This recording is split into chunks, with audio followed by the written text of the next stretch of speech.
자, 우리 안디옥 독서 모임 제자훈련 성도의 공동생활 벌써 8번째 시간이에요. 책이 거의 마무리돼 가고 있습니다. 오늘은 제가 이렇게 제목을 정해보았어요. 공동체를 세우는 3가지 섬김입니다. 여러분, 우리는 흔히 좋은 청년 공동체를 말할 때 많은 활동, 많은 프로그램, 좋은 분위기를 보고 그곳이 좋은 공동체라고 판단하기도 하죠. 그러나 보네포 목사는 오늘의 이야기를 통해 전혀 다른 곳을 가리키고 있어요. 공동체를 세우는 것은 많고 좋은 능력이 아니라 섬김이라고 말하고 있습니다. 그는 특별히 3가지 섬김을 말하거든요. 그것은 듣는 섬김, 돕는 섬김, 짐을 지는 섬김이에요. 이 3가지는 단순한 미덕이 아니라 그리스도의 공동체를 가능하게 하는 영적 질서예요. 오늘 우리는 이 3가지 섬김이 왜 그렇게 중요한지, 그리고 우리 청년부 공동체에 어떻게 적용할 수 있는지를 살펴볼 거예요. 첫째 섬김은 듣는 섬김이에요. 보네포 목사는요, 매우 도전적인 이야기를 합니다. 하나님의 말씀으로 말할 수 있으려면 먼저 하나님의 귀로 들어야 한다라고 말을 해요. 하나님의 말씀을 이야기하는 사람들이라면 먼저 하나님이 우리의 이야기를 들어주신 것처럼 들을 수 있어야 한다라고 말하는 거예요. 여기서 그는 공동체의 위기 중 하나를 지적하는데요. 많은 그리스도인들이 말하기는 잘하지만 들어주지는 못한다는 위기를 말하고 있어요.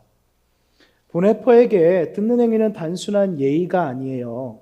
듣는 섬김은 상대를 존재로 인정하는 행위, 자기의 중심성을 내려놓는 행위, 하나님의 인내를 닮아가는 행위거든요. 하나님이 우리를 어떻게 대하셨는지를 생각해 보기 원해요. 하나님은 먼저 우리의 목소리를 들으셨어요.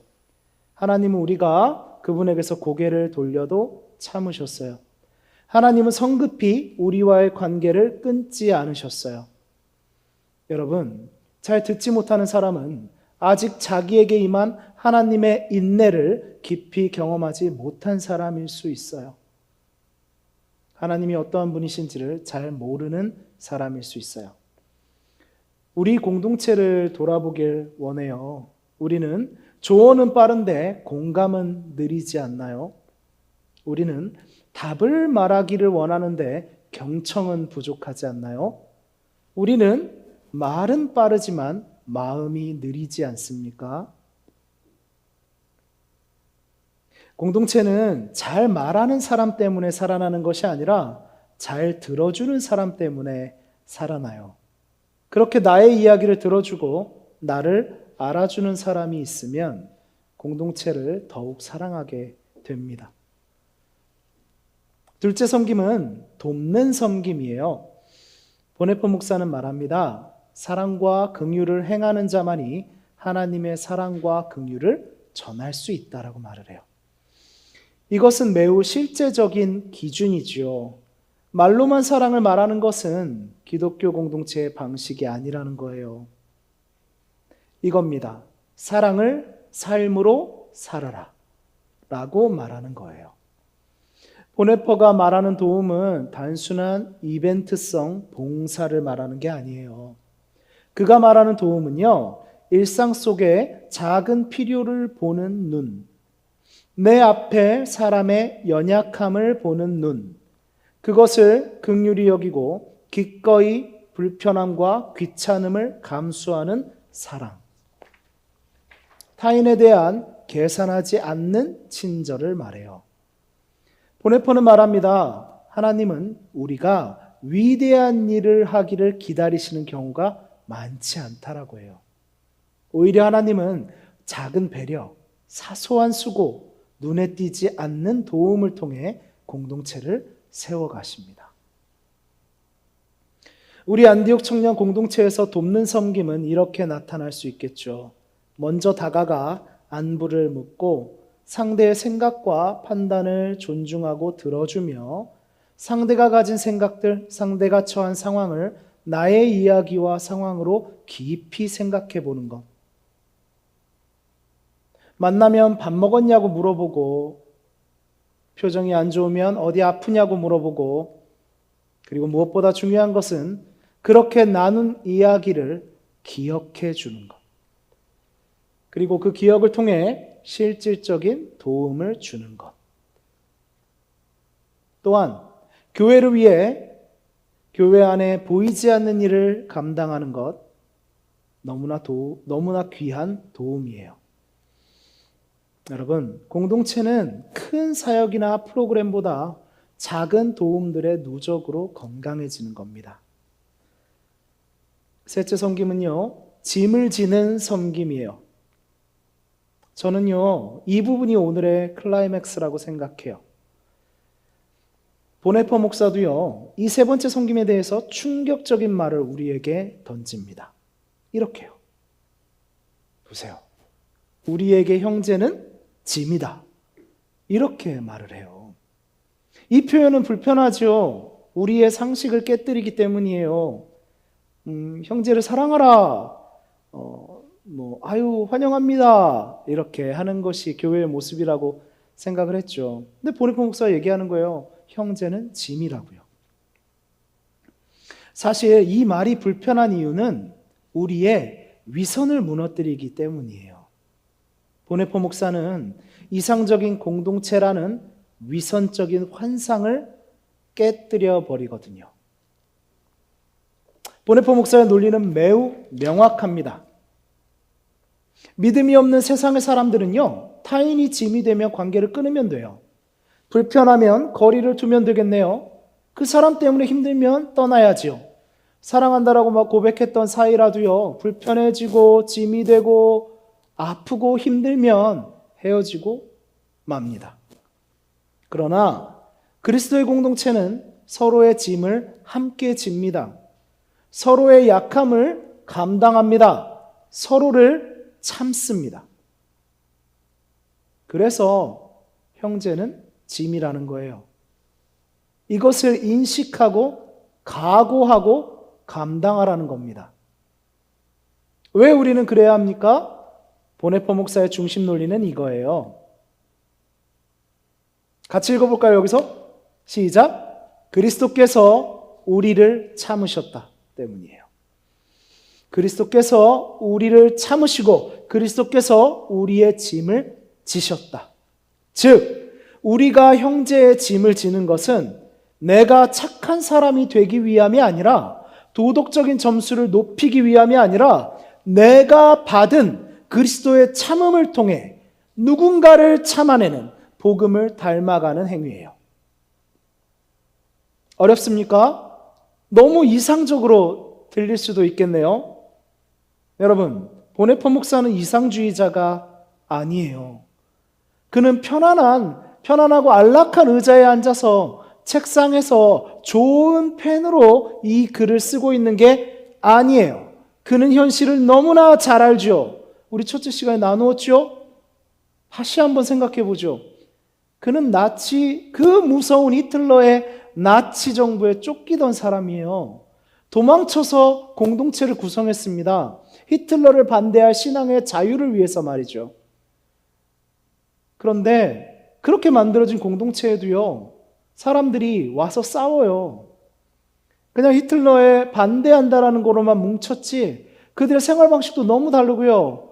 기도하는 모습조차 달랐다고 합니다. 그런 걸로 서로 이해하지 않아요. 싸워요. 그 세상에서 분별돼서 아름다워야 할 공동체가 말이죠. 그 상황에서 보네퍼 목사는 이 글을 쓴 거예요. 매우 현실적인 이야기겠죠. 그는 알고 있습니다. 우리가 속으로 이렇게 생각할 것이요. 우린 서로에게 저 사람 진짜 힘들다. 감당이 안 된다. 어떤 사람은 피하고 싶다.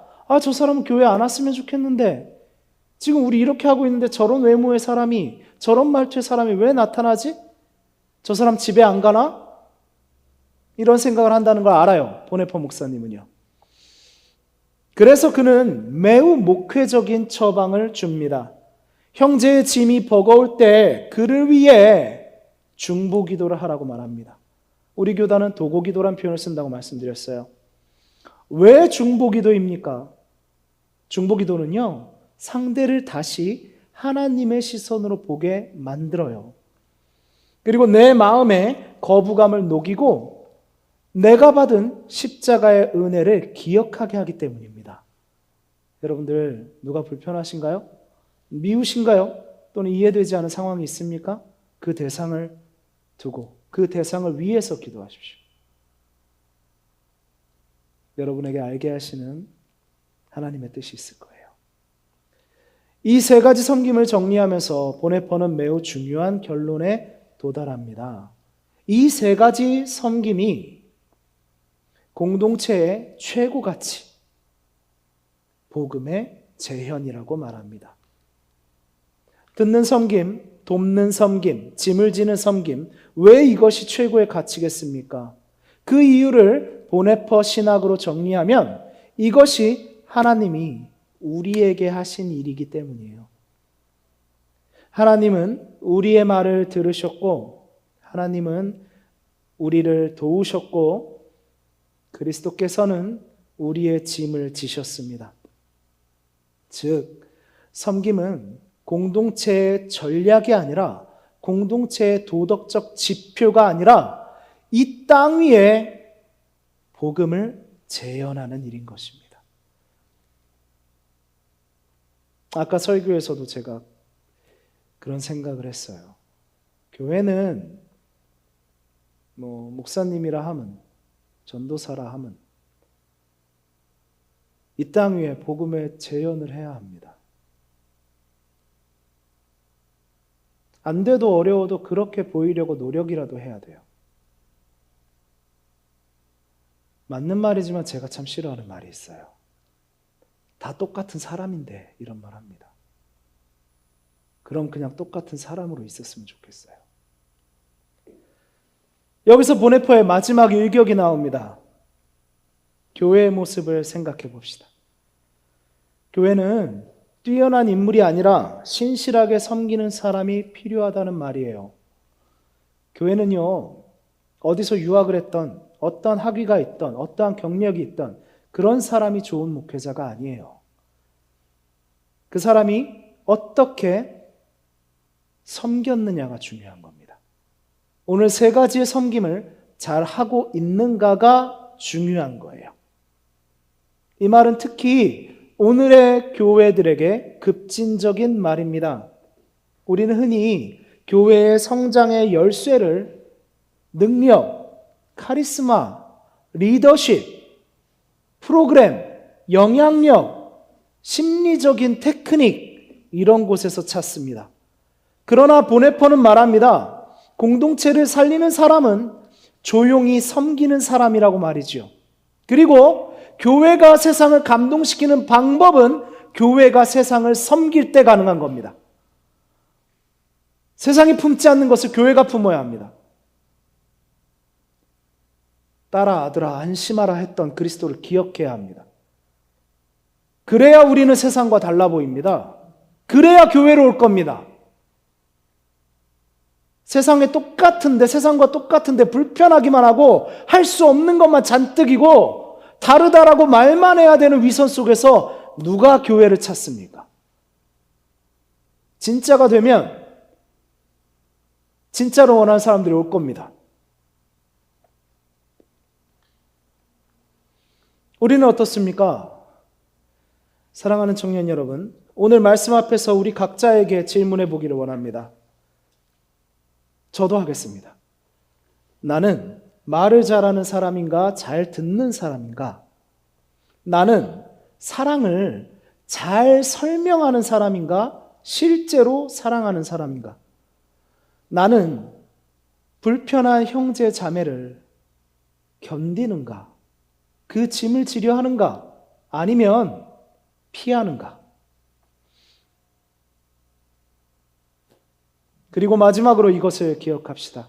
우리가 서로의 짐을 질 때 그 공동체는 이미 십자가를 지고 있는 공동체입니다. 주의 십자가는 우리의 모든 죄와 수치를 지신 것입니다. 우리도 우리의 십자가를 져야 합니다.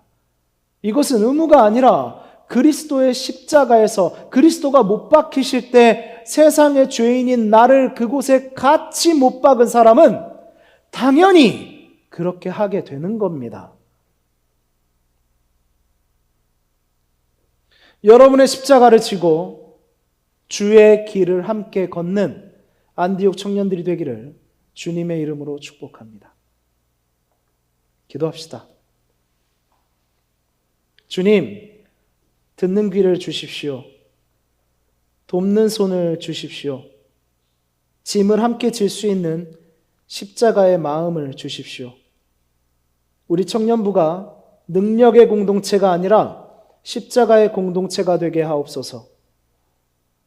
우리를 위해 십자가를 지신 우리 주 예수 그리스도의 이름으로 기도드립니다.